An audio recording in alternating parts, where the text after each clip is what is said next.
Pharaoh Akhenaten and his followers, whom Michael calls the Atenus. The conversation covers much ground, including the need to honor the cycles of life, in particular, the season of destruction.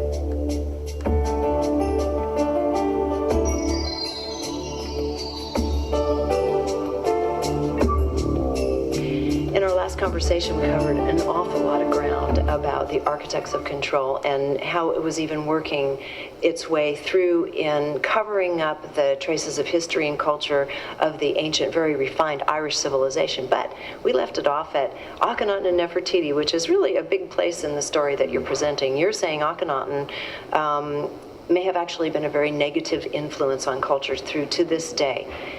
And I think I mentioned at that point, too, that you're saying that there's evidence that his wife Nefertiti actually has European features, yeah, Western ancestry, Western features, and that their daughter, Scota, moved to Ireland and ended her life there. Yeah. Okay, let's pick up the Akhenaten story. What's the problem with Akhenaten? Well, I'm one of, I think, as far as I've been able to count, two authors that take a negative, view of this, lionized man.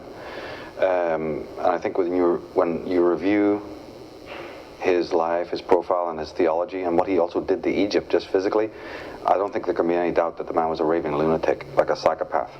And I don't forget that in my work, I'm dating the architects of control from him. So of course, since they've commissioned the history, and he's their big chief, of course they're going to, not see that, and they're going to lionize him and make him look in a good light, which is what's happened. He's the Christ before the Christ. He's the great healer, the great revolutionary, the great, reformer, the great sun king, and all of this kind of concept. And many monarchs and potentates are really basing themselves on the pharaohs in general, and on Akhenaten and Tutankhamun, particularly.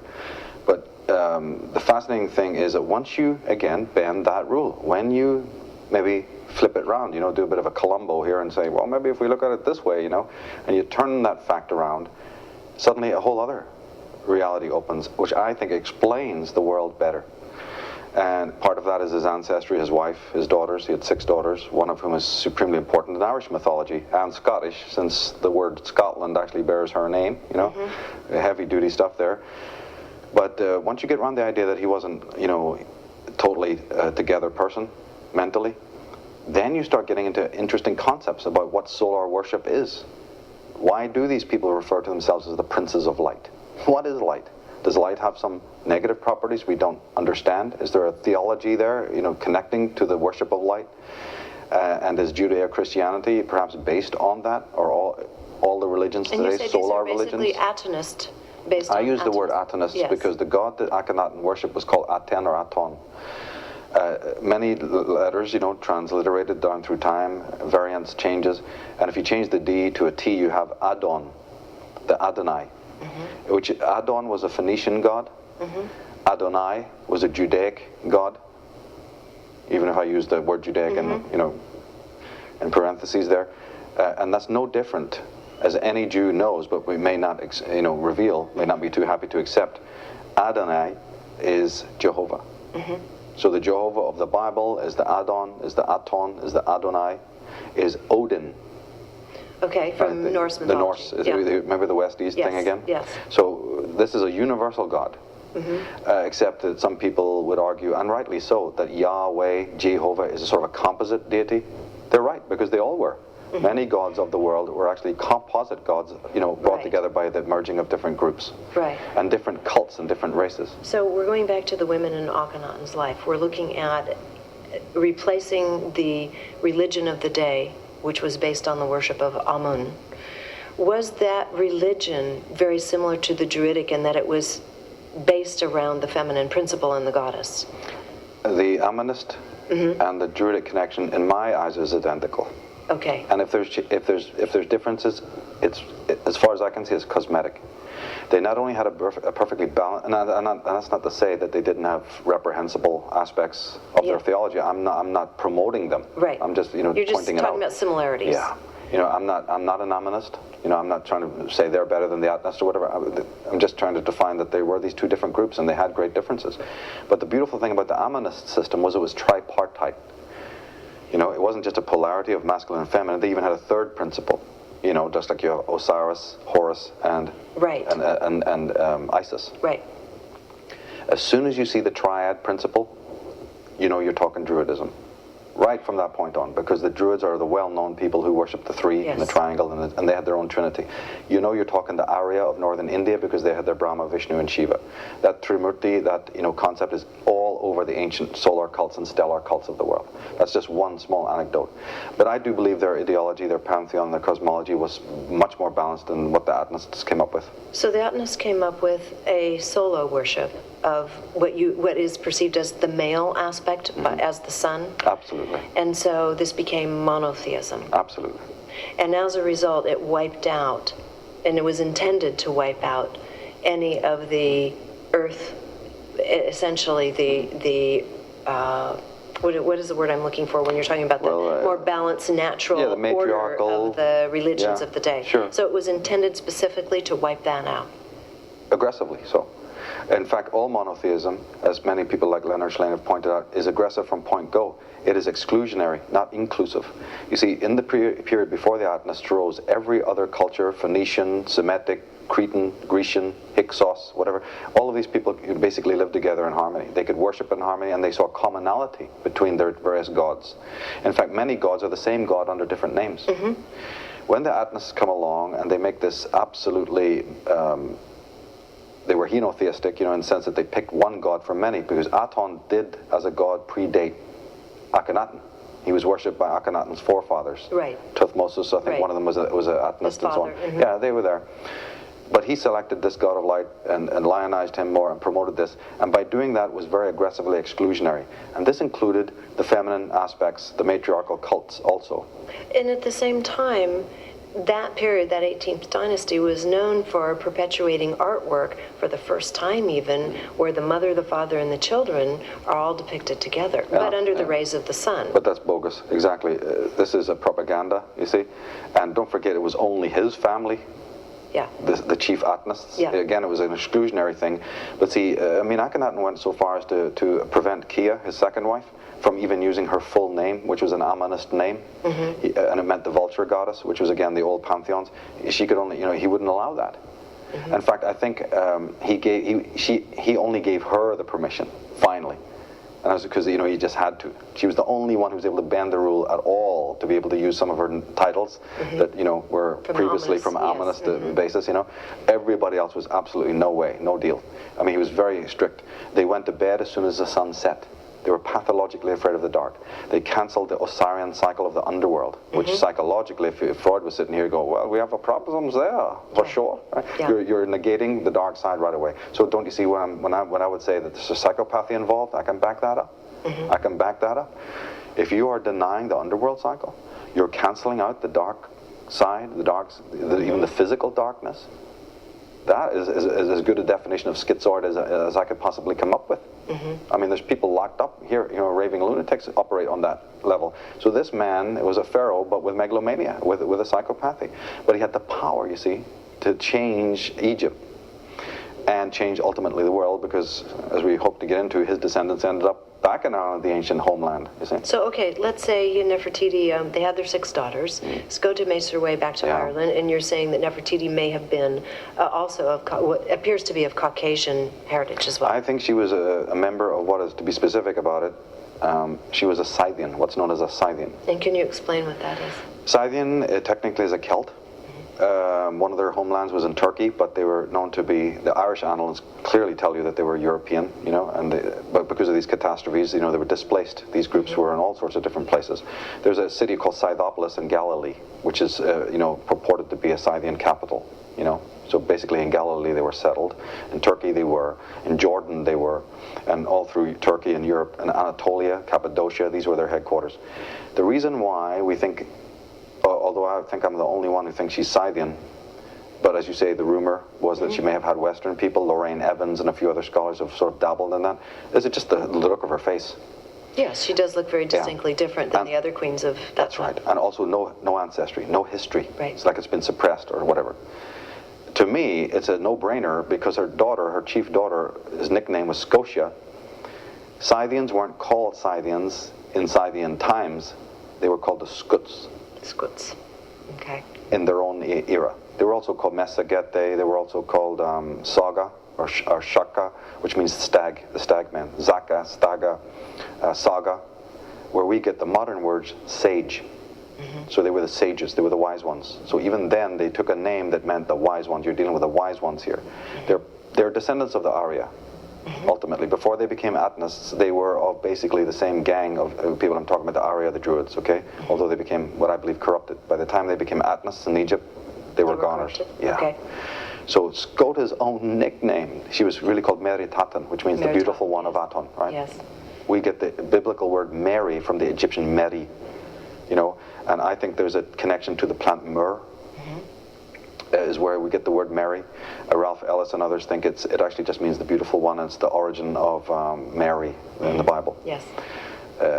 So Meritaten's nickname is the name of the Scythian people, and her mother's Nefertiti, the beautiful one who has come, right, with her aquiline features that even Adolf Hitler said, I think she's Western, you know. It's pretty obvious, right? So these characters were Scythian, Egyptian, Akhenaten's own family. After the cataclysms, after the famine that happened in Egypt, after the displacement, or let's say expulsion of Akhenaten, they needed to leave. And they took refuge amongst a group called the Hyksos, who are also Scythian in my view. These Hyksos have now been 100% proven to be the same people as the Israelites. There is no doubt about it. And there can't be in the mind of any sane reader at all. Which becomes interesting because there's some work by Lawrence Gardner, for example, who would say that Akhenaten and Moses are one and the same. Yeah. Some others would say, no, actually they were brothers, but they're putting them in the same ballpark in terms of. But he's not the first. Migration. Conor McDowry was already dealing with that at the turn of the century. Yeah. Then it was picked up very strongly in 1930 with Sigmund Freud, whose last book was Moses and Monotheism. Immanuel Velikovsky looked at it. Freud's colleague, Dr. Carl Abraham, very much believed. In fact, if you want to get into specifics, Carl Abrahams believed they were the same, yes. And Freud wouldn't go so far. He said, let's keep it open. You know, but he was in the circle. He was a priest in the circle of Akhenaten, meaning Moses was a priest in the circle of Akhenaten. But Abrahams had already gone, no, man, face it, they're one and the same thing. What do you think? They're one and the same thing. Okay, Akhenaten and Moses are one and the same, so let's proceed with that. Well, then this opens a whole ball of wax. Yeah, lots of implications. Well, the one thing that Freud always pointed to was the fact that Moses, meaning son of, is found in Tuthmosis. Yes. You know, Ra-Moses, Ah-Moses. It's an Egyptian name. Ra-Moses means son of Ra. Right? So Moses is already an Egyptian name. The raising of the standard.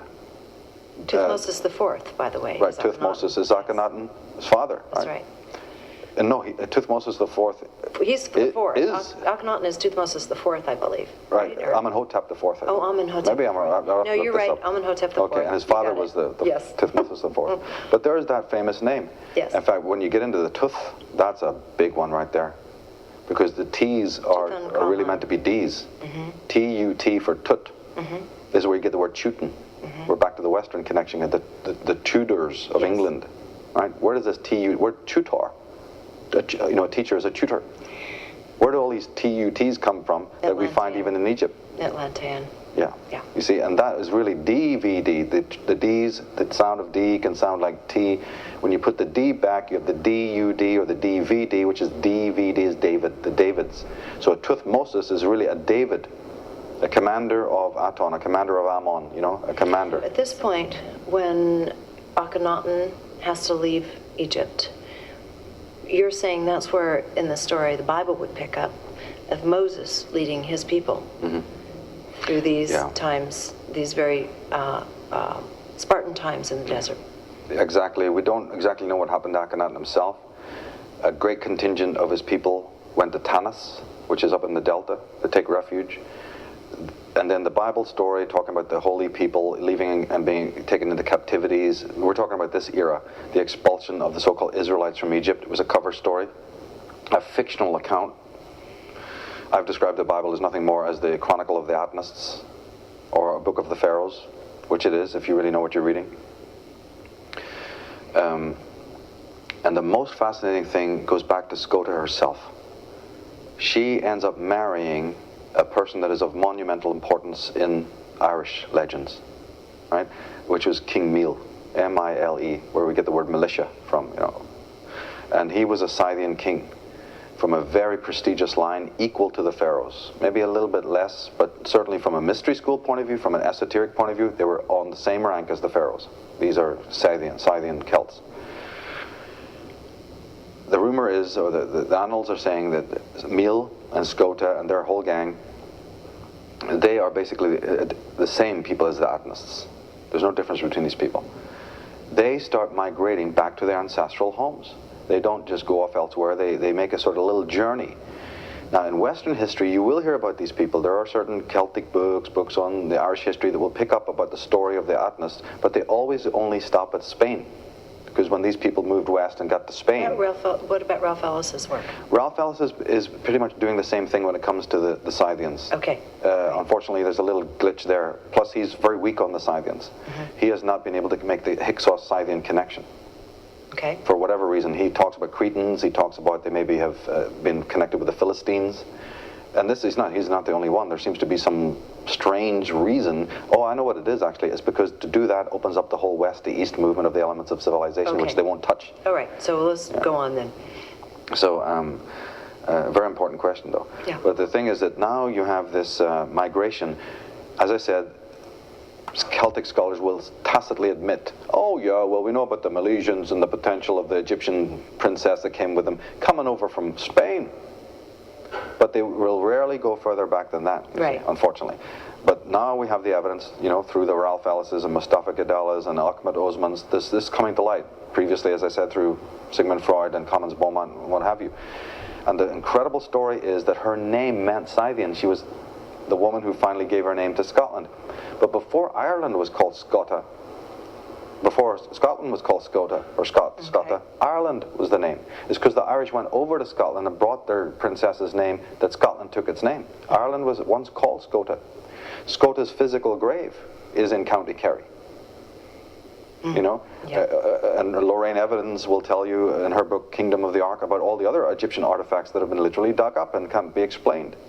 You know, and she talks about Nefertiti. She's made the Nefertiti connection. She's made the connection to Akhenaten, you know. So it's not Akhenaten himself, nor even for that matter Tutankhamun, you see, or even Aya, right, the pharaoh Aya. We're not talking about them physically themselves coming out to the west, but their descendants. Yeah. Certainly Scota has the connections there. The Irish legends talk about it. The Scottish legends talk about it. You see, basically it's a well-known anecdote in the ancient Celtic mythology, is the coming of the Egyptian princess. So its effect was, by hooking up with... Now we're full circle. Yes. Now we're full circle, because look at the dates. I believe that in Irish mythology, they know the story of the coming of what they call the Milesians after King Meal. Yes. And his wife. And I think I read in your book that King Meal was a little off-center. His son was. Oh, his son was off-center. Don. Okay. Adonai. But Meal's son is called Don. Okay. And his other one, I mean, the names are amazing. So, sorry, I got that one wrong. So you know what his other son was called? Aaron. Aaron, okay. That's not biblical. Right, so when they arrive, then we notice a date. 500 BC. Rome has just risen, 700 BC. You can chart their movement, I believe, across, you know, Ralph has done this, Ralph Ellis has done this to a certain extent, and you can take it yourself and see this incredible paradigm coming through Greece, Athens,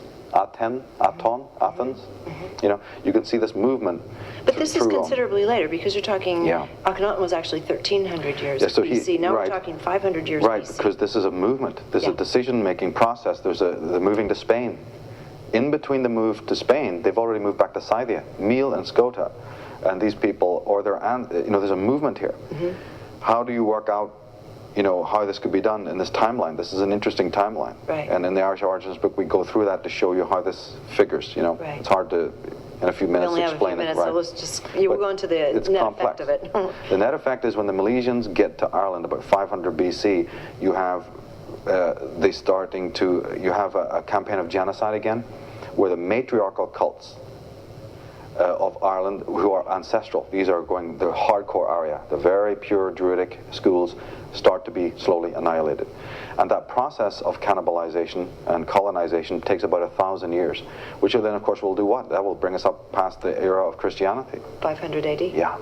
So the rise of Christianity is commensurate, not just with the rise of the Templars in the 13th century and all of that, but the rise of Christianity about 300 AD is commensurate with the takeover of Ireland and Britain by these Milesians.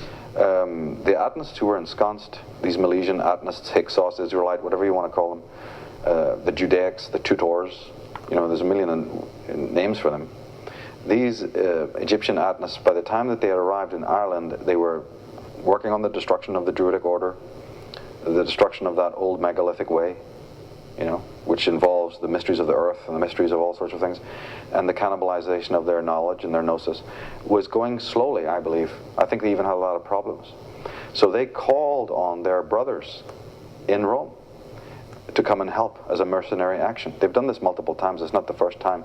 In fact, the whole Alexander the Great thing, conquering, going back to Egypt out of Greece, is actually a tentacle of what I'm also talking about. These are not as they are portrayed in history, as we talked about earlier. They are different than the established reading of history. These were actually mercenary actions funded by this Atenist cabal that I write about. More specifically, the Roman, what we call in history, the Roman army coming to conquer, the Britain and the Gauls of France, Julius Caesar and all these sadists coming out there. These were merely lackeys of the Atenist pharaonic guys who ruled over these people. History makes it look like these psychopaths did it of their own free will to empire build. No, not true. So the destruction of the Druidic culture begins about 500, BC, and continues for approximately 1,000 years, which then brings us up to the creation of what I would consider the cannibalized, corrupted form of Druidism, which is, to be blunt about it, Judeo-Christianity. And along the way, which is I think an important note, that the Great Library in Alexandria was burned, slashed and burned, so all the knowledge from the past was lost there as well, right? That's right. And that was as a result of the Roman Empire. Remember the mercenaries? Yep. These mercenaries were told where to go, what to do. Right.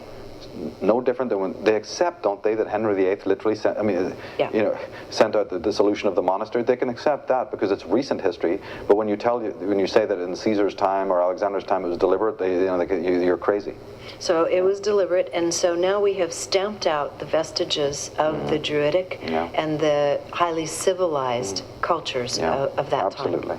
And then you're left with basically a complete monstrosity, a travesty, And there's really a huge component to this, and this is what I want to get into with you now, and that is that the feminine in essence is stamped out in terms of the wisdom and power of the feminine, the goddess, and so forth, is gone by this point, right? Yeah.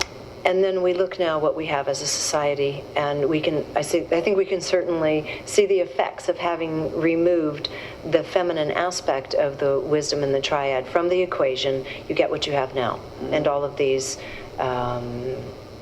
essentially, the concepts are almost purely masculine, what we're looking at today. Hierarchical, masculine, patristic. Exactly. Yeah. So here we are. We've kind of followed the strain of thought a little bit, and to see the rest of it, I highly recommend everybody read these books. I mean, I think it's important to string it all together, but we don't have time to string the whole thing together. Let's say here we are now.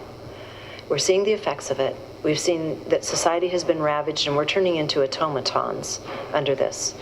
What do you see is reemerging, and what is it going to take, and how important is the feminine essence in terms of being injected back into all of this to recover ourselves? Well, I'm glad that you used the term feminine rather than the word female. Yes. Because what we're talking about here is expressions of thought, not gender. And of course, the Druidic concept was entirely matriarchal. That has to be understood. In fact, right up even through the Scythian era, it was the same, And one of the other functions of the Druids, by the way, they were called the servants or keepers of truth. The secondary function, of the Druids was the healing of the earth in a very profound way. And so when we think of Druids, we see the Stonehenge portals, which looks like the doorway, the gateway. We see the megaliths aligned to the constellations. This is because the Druids were very, very conscious that their goddess, their Eri, Hera, whatever you want to call her, Demeter, their goddess was damaged. They didn't think of the earth today as we do, as some thing out there, that could be controlled and probed and raped and looted. They saw it as a living entity that had been scarred by these cataclysms that they understood had taken place. And therefore the mound building had many functions. It was to help to galvanize the community. It was also, like you see in Egypt, you know, with some of the very tall towers and even the pyramid itself, so that if it was ever to happen again, documents and icons and relics could be saved, you know, because the doors are above the waterline. Yes. So there's practical aspects, there was ritual aspects, there was social aspects, the picking up of very small rocks to bring them, like at Maeve's Cairn in Ireland and Carrowkeel and so many of these others, and people marvel at how it was done. That galvanized the community ritually. And in those days, you'll often see the concept of the Egyptian pillar that's lying flat, and then they erect it. You know, it's called the Jed pillar. Yes. That was, again, a ritual that was very ceremonial. It was done very precisely at certain times of the year, and the ceremony was about re-erecting that which had fallen. The pole had shifted, there was a chaos, there was a cataclysm, and the raising of the pillar, or the obelisk, was the sign that order is restored again. You know, the Masons and all these people have co-opted all this, of course, for their own purposes. But the fundamental principle was that Mother Earth has been damaged, right? And because Mother Earth has been damaged, the psyche of man has been damaged. So then you might also say then that the third function of the teacher, the elder, the Arya, is to deal with man's fragmented consciousness. There's a relationship between consciousness and matter, you see. So anyone today, just like a medic or a paramedic will deal with the victim of a car wreck, the Druids were people who not only realized that they now have an incredible responsibility to not only heal the earth geomantically, but take on this fragmented creature who's completely out of his tree. Like we said, consciousness has been shattered into multiple parts, you know. And in my work, I've established that the ego, that which we know as the ego, is basically the ghost that arose from the grave of the self. These subsequent traumas that we talked about have so fragmented man's mind in recent times that what was left of that circuit board that still had a little beeping action, I describe it as the doorman in the great corporation. There he is in his office, you know, in his blue suit with his torch, you know, groveling around in the dark at the bottom of the corporation. Right. He's very officious, you know. He thinks of himself as the owner, but we need him too, kind of thing. He's keeping the lights on. He's cleaning the floors and making sure everything's working. That's the ego. That is basically the ghost that arose from the grave of the self. So the Druids, or any teacher, update this, fast forward again to any great master or person who's working with these traditions or trying to heal.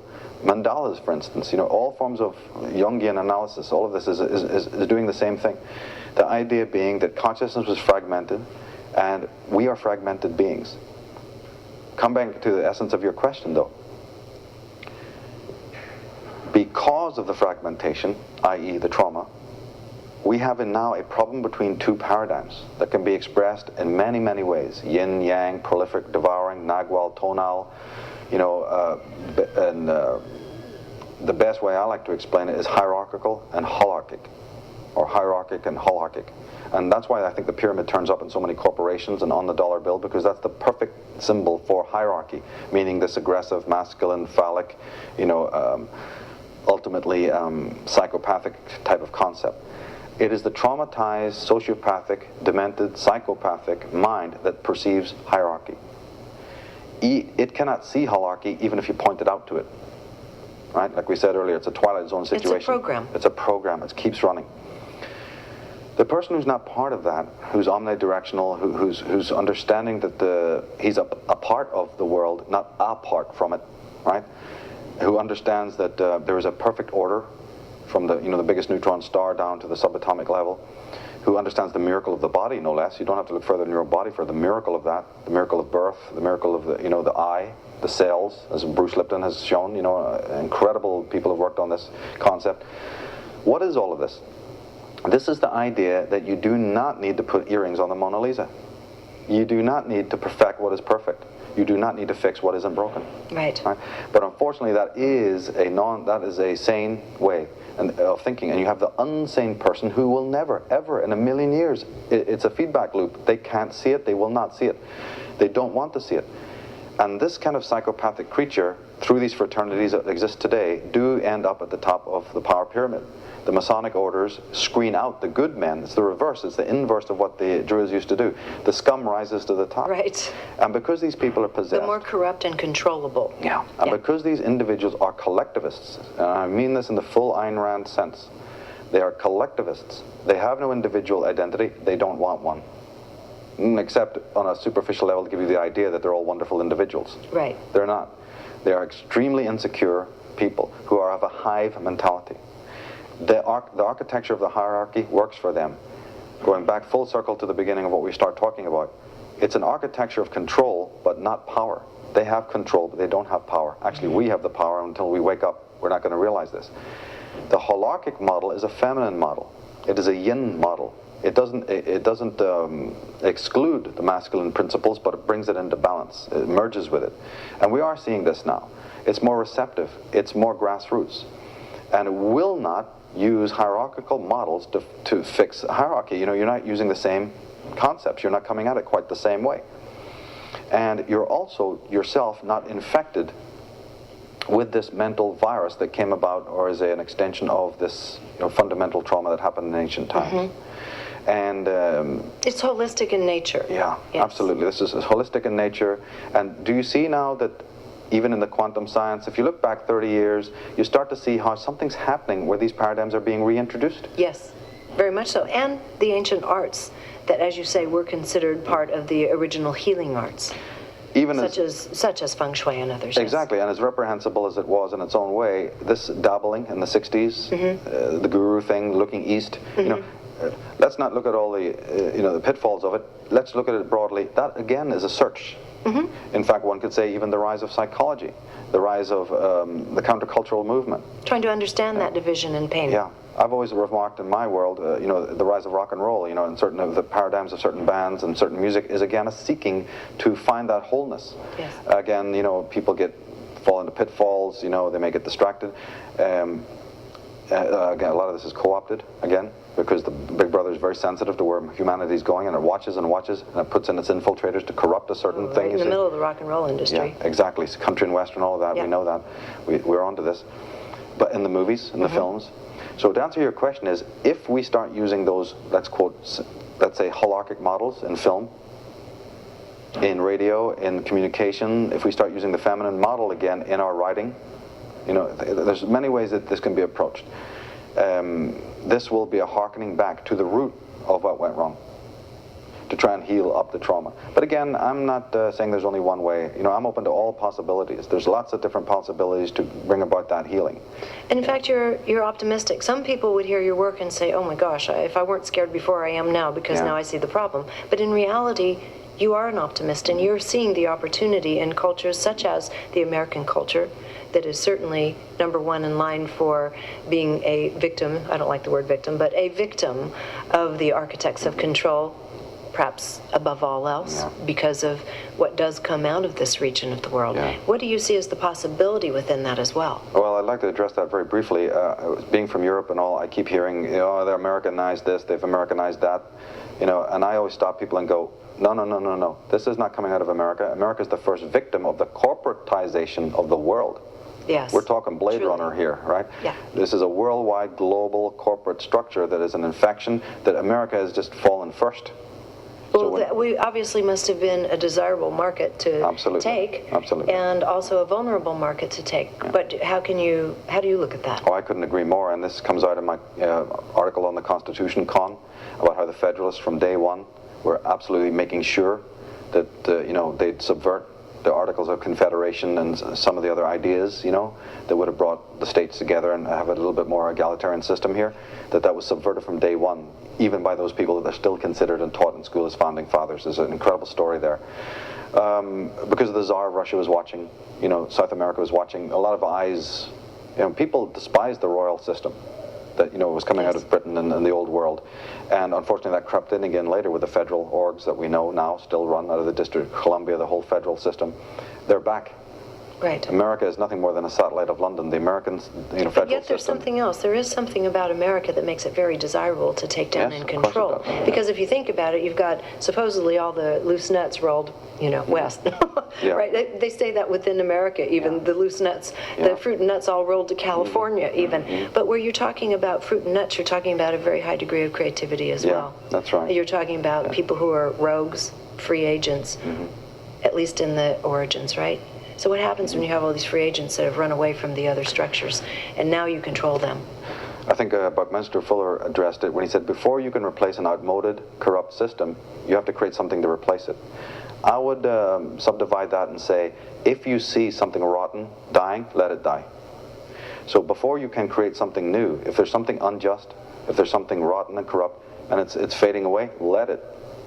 Let it. I agree. A lot of the countercultural people want to hustle and too quickly. What are you doing? You're trying to establish your citadels of freedom, truth, and justice over the ruins of what was? Can you just wait till those get washed away first? Otherwise, you know, the pestilence, the rot might creep in. Right. So they're coming from a good point of view. They're coming from a good understanding. They're coming from a very optimistic and passionate place. But they're negating a very simple principle of nature. There is a thing called the winter cycle. There is a time when you leave a field fallow. Where are we right now? At that place. At that place. We're in the catabolic cycle. Yes. We're in the Shivaic death. cycle. Yeah. And there's nothing wrong with that. Any holistic doctor knows you're going to have to go through that purging period before the immunity rises. All the cells in the body are constantly going through Exactly. So it's no different in society. We're all cells of the body politic. We're all cells of the social hive, if you want to call it that. The great ideas will come from individual minds. I'm not saying that. But in a social setting, it's okay. The Maya saw 4 whole civilizations come and go. Right. Let's get real with this. You know, it happens. You know, and it's okay. In my book, I'm a very catabolic. I'm okay with deconstruction. Always have been. This is why people think my work is dark and pessimistic, and that's fine. They can think what they want. But it's a misreading of my work. Right. It's because they have, again, not understood that there is this holistic cycle, and it includes a purgation. Look at alchemy. There's the incineration, the purgation, the calcinatio, right? Phase before you can have the rejuvenation. Deconstruction of letting go of the structures that existed before, and we're now entering the winter. What do you see as the opportunity there? Well, I don't myself, to tell you the honest truth, limit the possibilities by even thinking about them. I know that sounds crazy, right? At that point, it's like Mr. Spock. Everything is possible, and there's all possibilities. And don't even violate that field of possibility by too much contemplation. At least I don't. You know, because I like to keep the field as open as possible. So it's a fresh canvas, really, for our creation, for what we can recover of ourselves, what we can remember, we can create again. Yeah. And you feel that we're going to do that? How do you feel this race of consciousness is going? A great deal of civilization is recreation. It's not really creation, it's recreation. It's putting things together in a different way. What happens is when the old structures fall, there is a very insecure time for people, because they've grown so accustomed to that through the conditioning we've talked about and through just their simple own negation of self. And because the self-murdered person is a slave. He's already a person who's going to yield himself to these forms of tyranny. And in fact, he might even be psychically bringing that about. 9 times out of 10 in the alternative research, quote-unquote, conspiracy movement, most people are saying, what are those guys doing to us? What are these guys, you know, up there on the other side of the hill, you know, planning for us? How, you know, what have they got in store for us? In my thinking, it's about what have we done to create them? Yes. What's happening in the psyche, you know? Yeah. That we have brought that into being, not the other way around.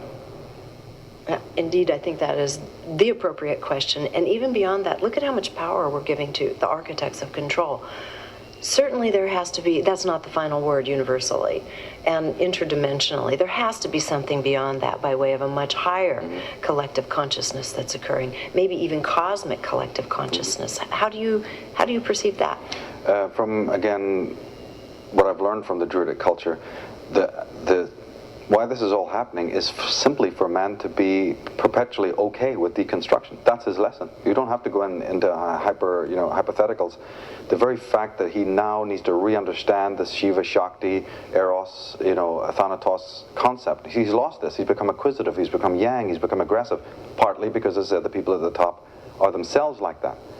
You see, the people who are this pathogenic force, who are this possessed or obsessed or psychopathic or sadistic or whatever, they don't like an organized world. They talk a lot about order, but actually they live in internal disorder, right? And they are deeply fragmented and traumatized individuals. Therefore, they don't like order. They don't like beauty. Natural order, natural Natural order. cycles Yeah. and order. It goes yes. back to this feminine principle Yes. that you're talking about. This flowing, mutable. Yes. Remember the Hopi prophecy about letting go of the oars, Yes. letting go of the banks, Yes. go with the flow? That is lethal to those guys. So that's why they're into New World Orders and global villages and surveillance societies and RFID chips and keeping you in line and where's your camps. all of this stuff and one leash for one neck. Yeah. Their global village, their pipe dream, is this masculine place in which everybody is walking around like the movie Equilibrium, you know, or various movies have beautifully portrayed this robotic creature. Going back even much further, the movies have shown this. Because they cannot tolerate that level of spontaneity. Yes. You see? So the Because way, you can't control it. Yeah, and also they are they're solar, remember, go back to Akhenaten, they're solar worshippers. They don't like the quote-unquote darkness, which in psychological terms, again, means sleep, quiet, silence, mutability, right? The endless possibility of exploration, looking deeply into something. They want the super lit, fluorescent lit world, and they're getting it. They've built it.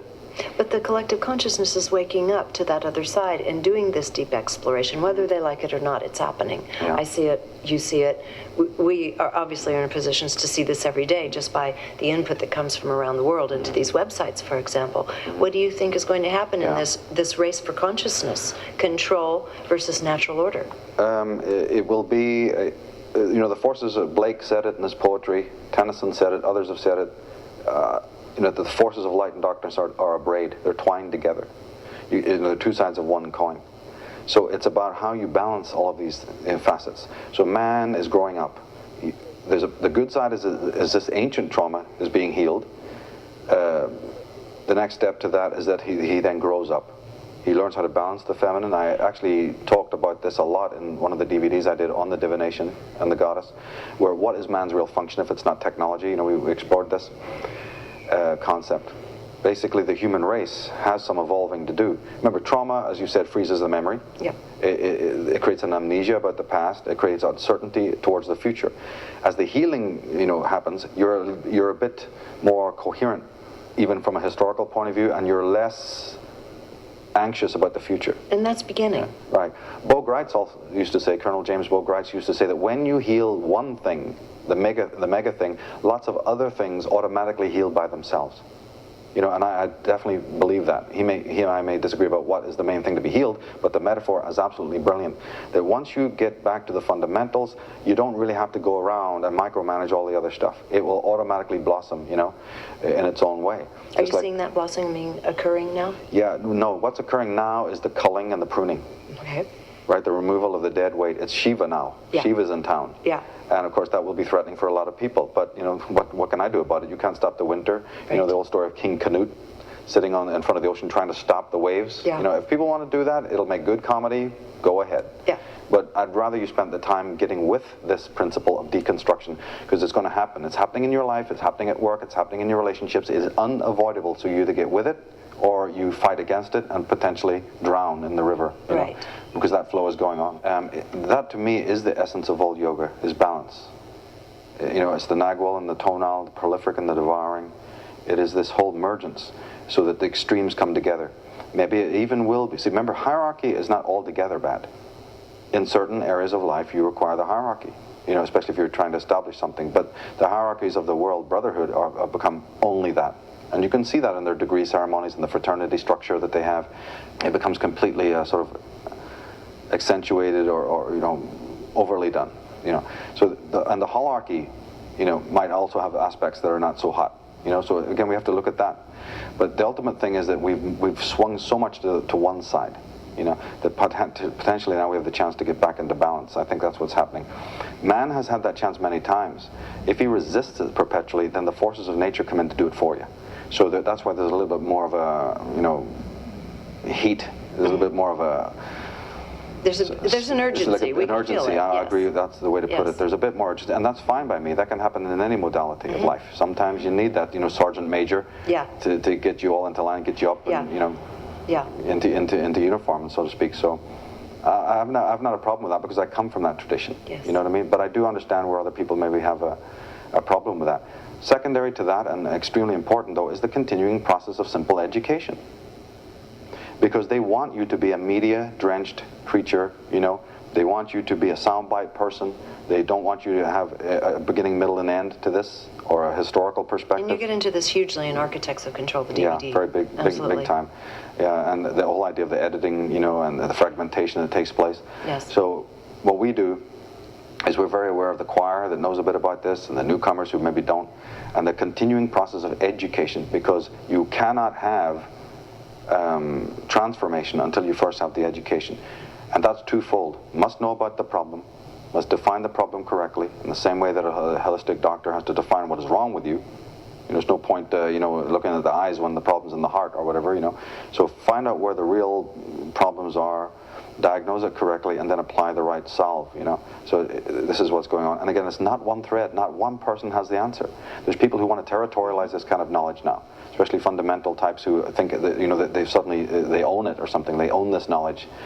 They can't understand that there's many tenths on the... It's organic, it's springing up from every source. Exactly, and I describe it often as having many, you know, encampments or tents on the field of battle. Yes.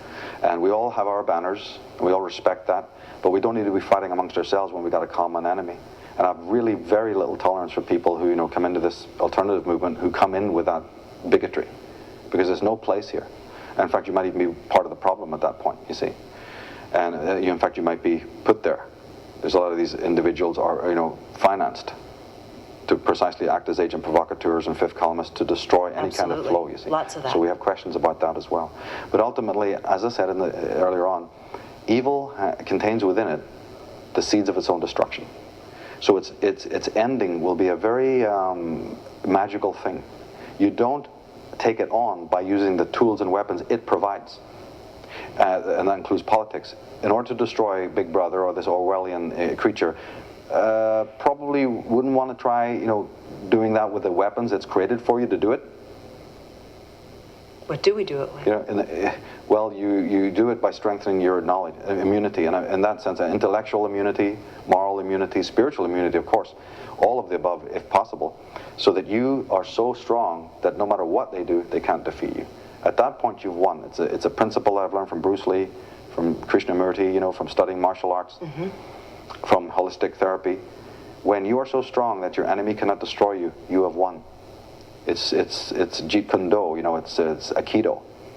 That was also part of the ancient Druidic civilization. Precisely, it was. It was an absolute key part of that, you know. Yes. Yeah. So, in summary, what do you see? I mean, I don't want you to have to, you know, go do a psychic journey into the future, but what do you see? The people say we're in a race against the clock, so to speak, to wake up versus to be in a hypnagogic state where we can be completely controlled. What do you see? Well, I see that, again, it'll be a dance. As the awakening process continues, the injectors of the lie are going to amp that up and step that up, and it will be a race to the finish. What I do see is that if, and this is basically the raison d'etre of my work, if you keep leaving consciousness at the door, and I mean those who think they're doing some positive work here, if you perpetually keep leaving consciousness at the door, then I would have some problems with the future. And this is unfortunately being done. As I said, the ultimate war is a war on the psyche.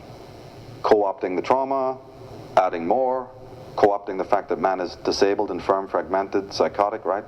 Sadistic, self-sadistic, needing approval, all of the above.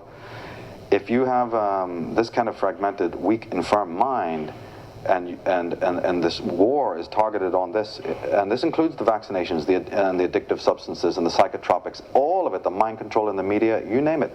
It's a war on consciousness. If the movement towards truth, freedom, and justice can take that on board and get back to this understanding of don't leave consciousness at the door, understand that it's a war on consciousness, then I think there'll be some positive, you know, evolution in this journey. In the end, you're an optimist. I am an optimist, yeah. Absolutely. You know, as they say, you know, you can be a pessimist about tomorrow, but you can be an optimist about the day after tomorrow.